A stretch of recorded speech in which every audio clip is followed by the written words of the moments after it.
They're not necessarily attracted to each other. They don't identify as gay, and they're just doing their job. It pays a lot more money because it's harder to find people who are probably going to be agreeing to do these particular acts.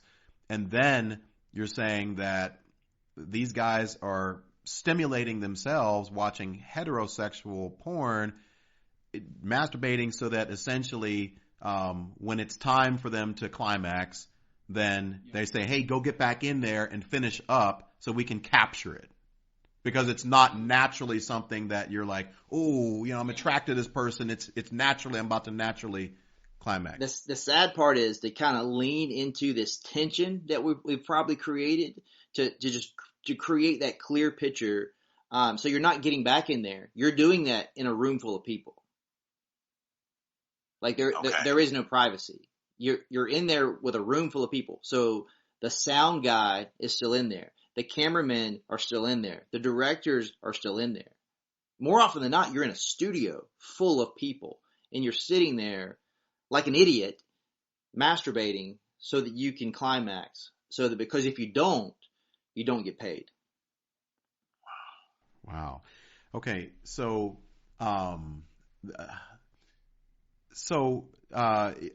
so if once you get into on that side of the industry, is it possible to start going back and forth into the heterosexual industry, or is it a situation where it's like, okay, once you go that direction, it's really hard for you to kind of get back to the heterosexual side of the industry?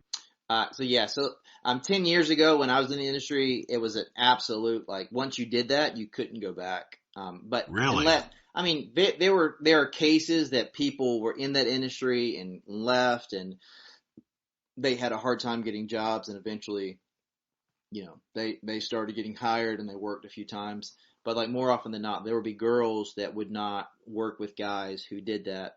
And it's just a strange like thing to navigate through because when we say gay, like you wouldn't exclude women from that in any other aspect. But right. in regards to porn, like that does not fall under gay porn. Gay porn specifically is male on male. Yeah, because they're praying. They're praying to what most men probably want to see, which is two women together, or two women and a guy, or a guy with three women, or something crazy like that. So yeah, that's going to be in the heterosexual. That makes sense in a warped kind of way. Wow. So okay. Earlier you talked about making money, and just tell me a little bit about how much money did you actually make in the industry while you were in it, and then what type of success did you personally experience? Success according to the world standards. Obviously, we know not in God's standards, but according to the world standards, how high up did you rise in that industry, and how much money did you ultimately make? Yeah, so over the about 6 years I was in the industry, I made $1.1 million. And then kind of what you were talking about with, the gay porn in contrast to the heterosexual porn. So a guy would normally get between $1,000 to $2,000 per scene. And then in straight porn, this is someone starting in the industry. So someone just starting out in the industry, a guy would make $300 to $500 per scene. So astronomically different, but and then as you grow, the more popular you are, a guy would make closer to $1,000 in heterosexual, and then as much as $5,000 in gay porn per scene. But yeah, astronomically different. But yeah, I made $1.1 million the time I was in the industry, and I was nominated for Best Male Performer in the heterosexual world. I was named for Best Male Performer. I was nominated for it 3 times, and in 2012, I won it. But like in 2012, it's from the work from 2011. But in 2012, I won that award, and I made all this money. I traveled the world. I made films in Costa Rica, London, Paris, Mexico, Romania, Canada, like all over the place. And when I won that award, I, it was something that I was looking forward to, but I wasn't there. Like I didn't show up because in that moment it was kind of okay, I had achieved all this success that I believed would fill this void in my life, and it didn't work. And when I realized I had obtained the thing that I thought would bring me happiness, and it didn't make me happy, it amplified my brokenness. And that was, in that moment, I was kind of, okay, what am I going to do? And then soon after that, I said yes to the gay contract. So I signed a really big contract with a company, and I worked, shooting 3 times a month, and that lasted for a little bit, and then I just came home one day and I was like, I'm I'm going to take my life. Let's make a plan. Like, how can I do it? I don't think I can, I won't get into it, but I was making a plan to do it. Yeah, because I'm sure we're gonna unpack your testimony in just a moment. And then I have that, and then I'm ready to do it. I've taken measures to where I'm like, I'm ready to do this, and I have an interaction at a bank that changed my life. Mm-hmm. Yeah, we're going to get into that too. A couple other questions here before we delve into, obviously, the most important part of your story is what God did. But just a couple other questions here while I'm on this. What was dating like? While you're in this industry, I mean, because I'm sure that's a question a lot of people are wondering is it possible to have any sort of decent relationship?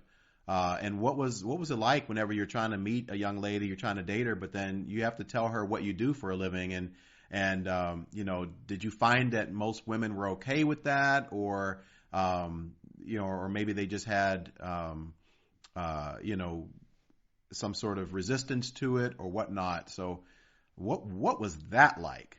Yeah, so women were okay having a one night stand, but no interest in having a relationship in regard to women outside of the industry.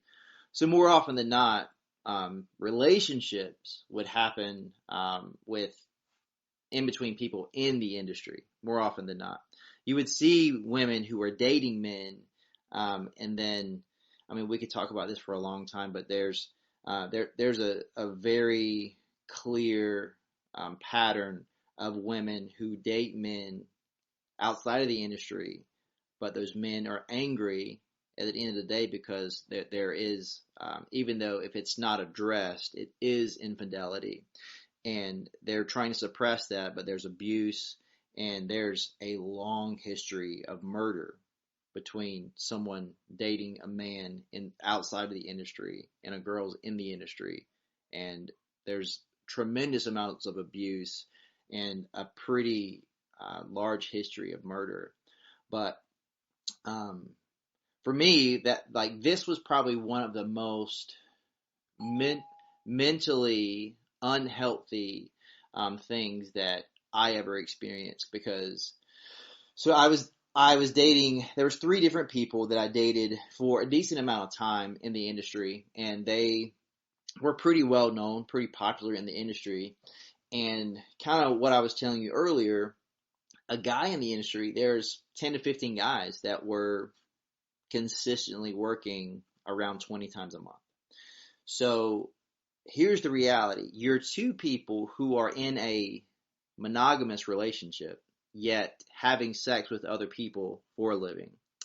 And you hang out with the people you are around the most. More often than not, you'll have situational or work friendships. And, if I'm working 20 times a month, that doesn't leave a lot of time outside of that industry. So I was friends with most of the guys in the industry. And you'd be sitting at a table. I remember so clearly. So we were at one of my favorite restaurants, Mastro's, and we're sitting at a table eating dinner. And the person that I was dating, who we were living together at the time, we were dating, and across the table was a friend of mine, and she had worked with him that week. And then his wife, I had worked with her that previous day. And we're sitting at dinner together, having this casual conversation, Wow. completely pretending that what transpired was just work and in no way applicable to reality. So, so just that being a thing, like, weighed on me a lot, because I grew up, my mom had me when she was 16, and I was the guy that, my mom is gorgeous. So, I mean, I'm this guy, like, ready to knock out, like, guys in the grocery store when I'm 5, 6 years old, like, people whistling at my mom. I'm like throwing cans of corn at them. And that I've always been like, I grew up in South Carolina, so I was like a Southern boy, and I'm protect your mom. So it's like it created this spirit of jealousy in some way. So that Mm. carried over to relationships. So there's this person who is insecure and jealous, and I'm dating someone, so I'm pretending that this doesn't bother me. And then someone I was dating, they suggested, hey, I would love to discuss what happens at work. I think that's, that was a fetish, so, and then for me, it was like, gosh, like, I was such a people pleaser. And so, like, I don't know, like, my reality was so distorted. And I just tried to put on a mask each and every day, where it's like, well, if this is what she wants, then, I'm weird if, I don't say yes to it, or she's going to leave me, or she's going to want to be with someone else. So, I invited that into our relationship, and man, um, the mental and emotional trauma that I was suppressing while I was saying that it was okay was it was not good. And that, I mean, that impacted me for a long time. Were you able to turn off your work mode and become boyfriend mode? Like, because having sex was what you did for a living, right? I mean, so Yeah. like, so while you're working from 9 to 5, this is your Yeah. job. But then were Right. you able to actually, I mean, if you don't mind me asking, like, were you able to actually have a somewhat semblance of a healthy, intimate sex life with someone that you're, Yeah, I mean, was it healthy? Absolutely not. But I mean, it happened.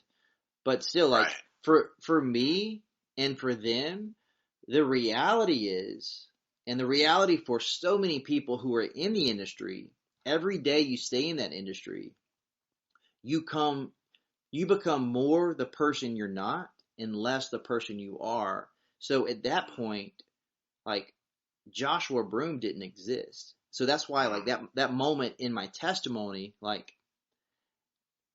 like, no one in my life called me by my real name, because it was almost like Joshua stopped existing, and there was only this fictitious person. Mm-hmm. Yeah. Last question before we jump into your testimony, but another question I think people might want to ask about is like, how do people in this industry protect from STDs and things like that, or even pregnancies and things like that? I mean, because if you're sleeping with all these different people all the time, are you constantly getting tested, or is it common for people to have these transmitted diseases? What's that? What does that look like? Yeah, I mean, that's a great question. So there is a standardized testing facility. So there's a lab that the industry owns, and so that way they can control as many data points as possible. So, that's where everyone gets tested, and also there's a governing body of, like, how many days you could go without having an active test. So, for you to have a test that was current. For some people, for some companies, it was 14 days. For some people, it was short as 3 days. The longest I would see was 21 days.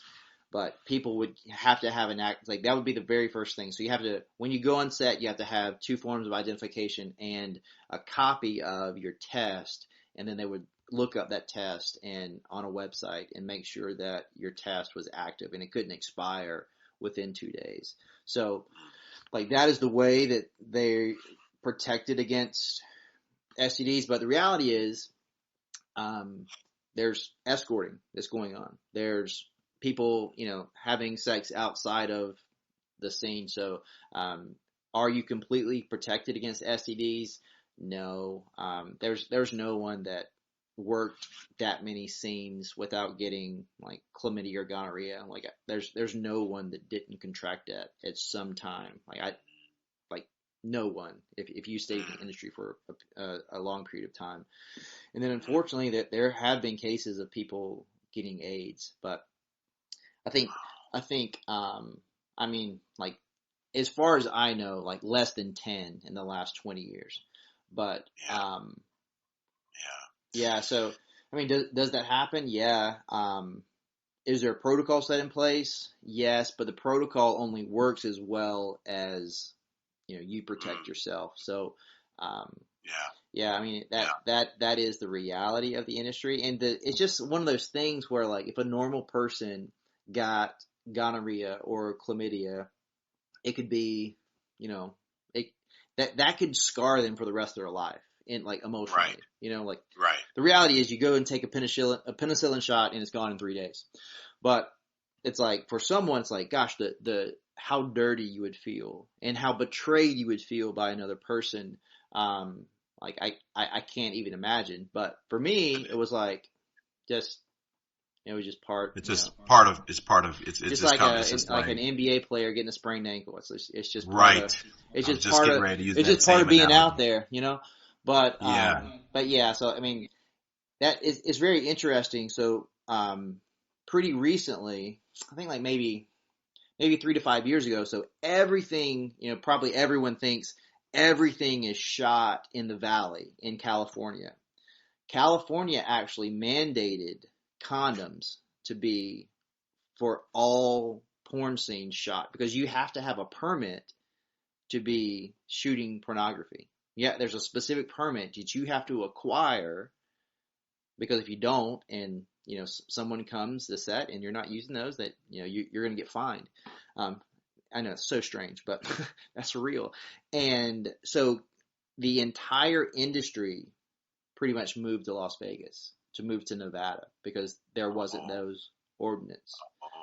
Okay. But there are a lot of companies on the heterosexual side. There's 2 companies that I know that always have been condom, but most companies in the heterosexual side are not condom. And then on the gay side of things, everything is 100% condom. Oh, wow. Okay.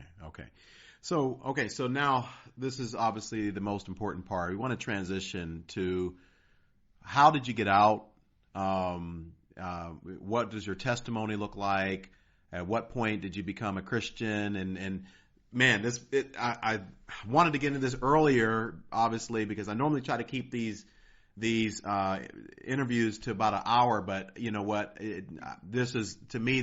Forget that. This is more important than just me sticking to my hour time limit. And so I just want you to speak freely on like how did you get out? How did you have the courage? What did that look like? And yeah, and I've got a few questions here about that, but I'll let you kind of just speak to how you got out, how you found Christ, and what life looks like for you now. So I had done a scene. I was filming. I wasn't local. I filmed a scene somewhere, and I flew back. I got to LAX, got my bag, and went to my apartment. And I had a check. And why is this a big deal? Because on my checks, there's a memo. And on the memo of the check is what the movie was. And the movie always had a very graphic name. It's very clear what that check was for. I was ashamed, so I didn't want to deal with that. But on this day, I walk up to this counter and slide the check across the counter. I was like, I would like to deposit this check, please. Do you have your account number? No. Swipe my card. She looks it up. Everything's taken care of. Hands me my receipt, and I pivot to walk away. And as I'm walking away, she says, Joshua, is there something I can do for you? Joshua, can I help you in any way? And it shook me, man. It shook me to my bones. Like I have chill bumps right now, um, because that was actually the first time I had heard my name in over a year, and it shattered this fake, plausible reality that I'd created because of my shame. And I immediately thought about my mom, and I walked home and I looked myself in the mirror, and I had no clue who that person that was looking back at me was. It was almost like I could see and feel for the first time in a long time. And what I felt was me not returning my mom's calls, me not returning her text. And just to be really honest in this moment, like I missed some things that I should have been there for. She had gotten married, and within months, his pancreas ruptured and he died. And I wasn't there because I didn't pick up that phone call because I was so ashamed of who I was. And then I later I found out that, and then I didn't have the guts to call her and see if she was okay. I didn't have the guts to check on her and tell her I was sorry that I wasn't there. But in that moment, I started feeling that, and I got angry and I wept and I went through a roller coaster of emotions. And I picked up the phone and I called my agent and I quit, and I called the company that I was contracted by and I quit, and I called my PR person and I put out a press release, and I was like, I quit. And I ran home to my mom, and it was a very Luke 15 prodigal son like moment where I thought, you know, she's going to be mad at me. I'm like, okay, just let me live here.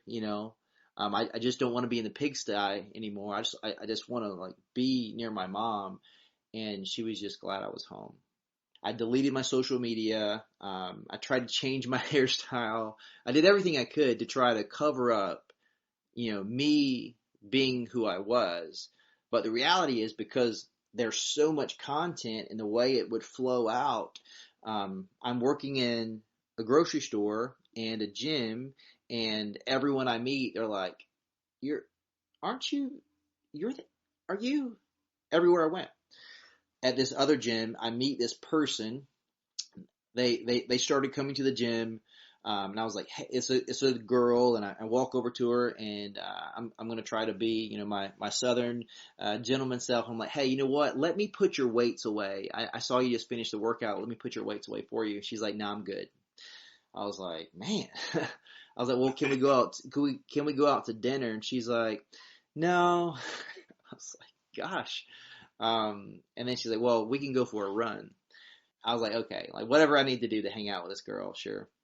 And we meet up, and I'm sitting there waiting on her to. We met at this like trail we're gonna running at, and I'm sitting there waiting for her to get there, and I'm thinking about, man, I feel pretty guilty right now because I know that this innocent person doesn't know who I am, and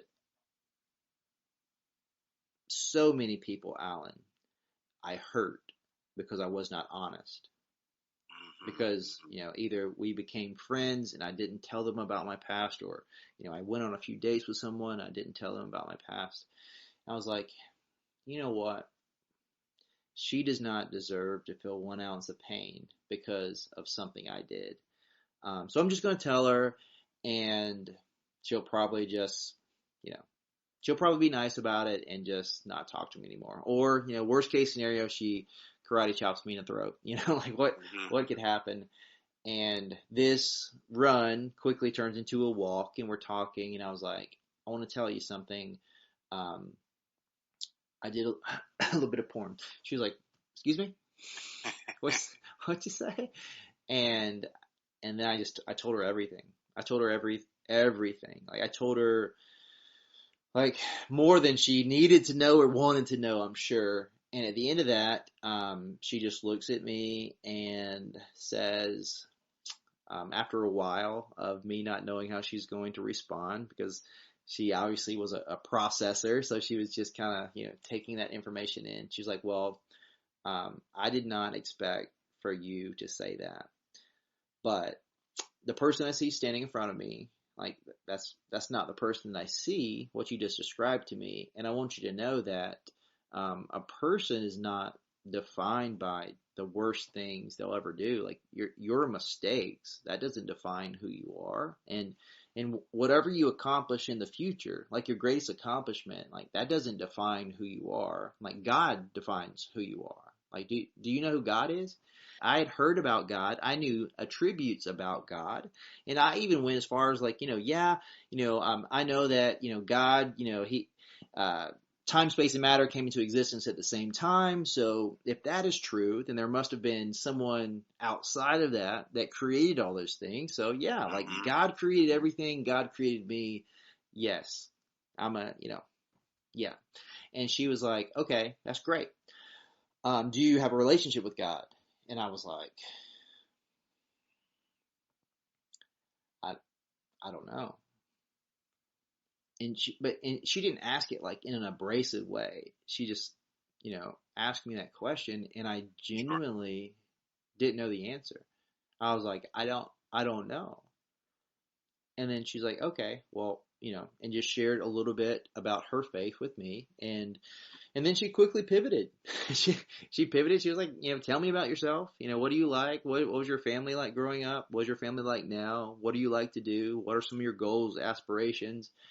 Yeah. And for the first time in a very long time, I was myself, and I wasn't rejected, and I saw myself through the lens of I wasn't necessarily my behavior. Mm-hmm. And like really like ushered me into the presence of God, like a real like Colossians 4:6. Let your speech be gracious and seasoned with salt. It's like how you ought to answer each person, and how she responded to what I said. Her response, I experienced the love and grace and the peace of Jesus. Because how do you respond to something like that if you don't have peace? And it cultivated this curiosity in me. And she, after our run / walk was over, we went home, we went about our business. Then we text throughout the week, and then she asked me, she's like, hey, I'm going to church on Sunday. I was like, okay, cool. She's like, do you want to go to church together? And then we actually found this church that neither one of us had been to before. And I get there, and the mission statement, like when you're walking the door, mission statement, we want to meet people where they are and encourage them to grow in their relationship with Jesus Christ. And I was like, you want to meet me where I'm at? And then I hear this man who reminds me of my grandfather in a lot of ways, like real Southern accent from Durham, North Carolina, just being really raw and transparent about like him not being perfect. And he tells this story of Mephibosheth and how Mephibosheth thought he was going to die because he was from a previous kingship. He was part of this family, and historically, when a new king, sat on the throne, the previous family was wiped out. So he thought death was coming to him. And he's sitting there, and he's already crippled, and he's broken, and he's on the street begging.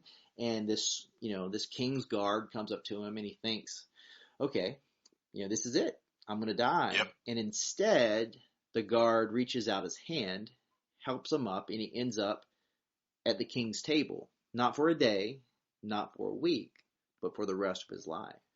Yeah. And then he pivoted to how Jesus sees us in the middle of our sin and offers us grace, and starts to unpack grace. And I start listening like I'm on the edge of my seat, like really like this is like starting to make its way to my heart.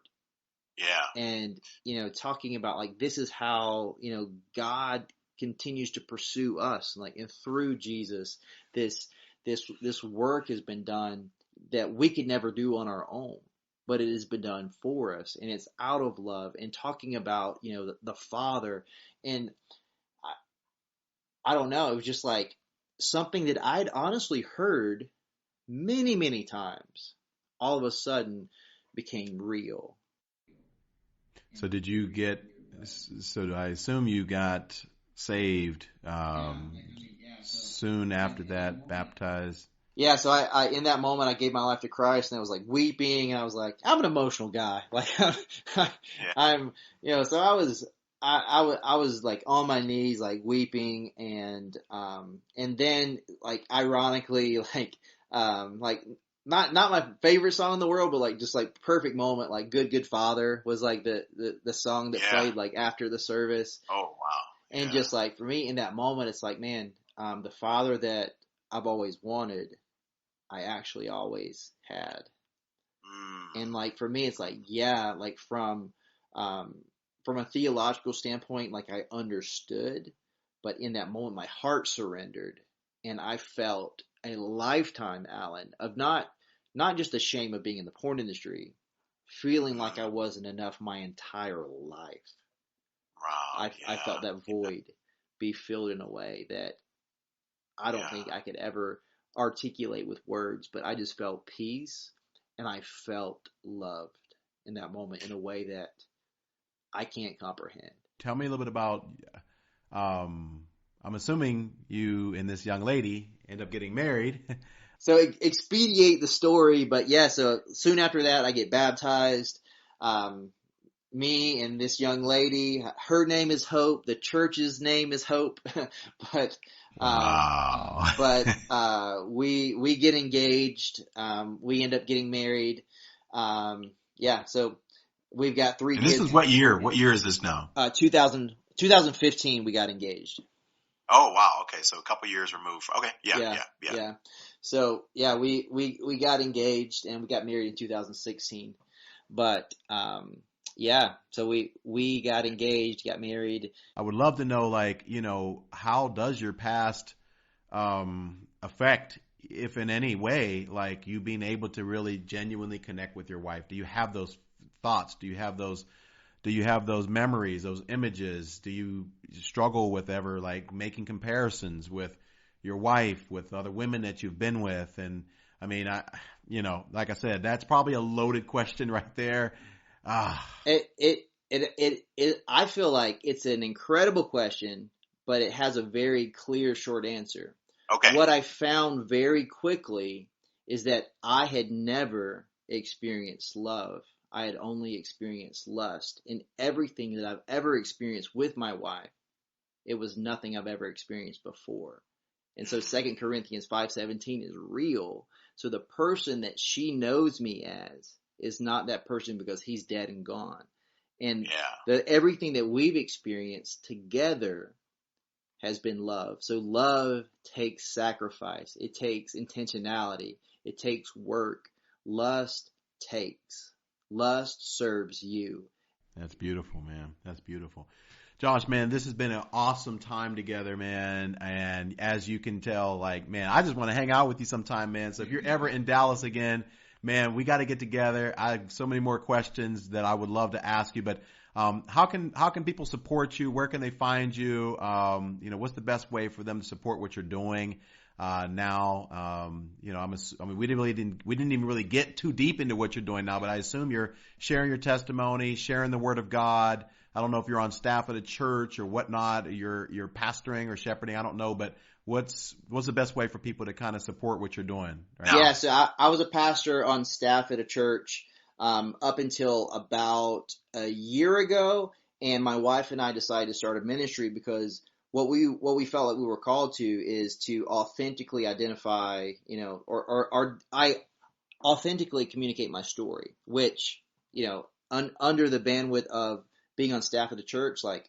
is that possible? Maybe, but there were some limitations there. But anyway, yes. So my wife and I started a ministry, and we planned on planting a church in Iowa. But what God has done, and He's opened up opportunities for that, but more so me traveling and speaking. So the best way that anyone can reach me is all of my Instagram, all of my handles. It's I am Joshua Broom. Or my website is joshua.me is my website, and I have a podcast that releases next week through Christian Post. You can find it on Edify and everywhere else. It's called Counterfeit Culture. But yeah, so I am Joshua Broom. My ministry is called Known. But yeah. That's awesome. That's awesome, man. Well, thank you so much for being here, Joshua. And I'm going to put links to everything down in the description box below. But guys, I know this was a long interview, but look, I hope you really enjoyed it and hopefully you got value out of it. And Joshua, thanks once again for being part of this, man. God bless you. And we'll do this again sometime. Absolutely, man. Sounds great. All right. Thanks, everybody.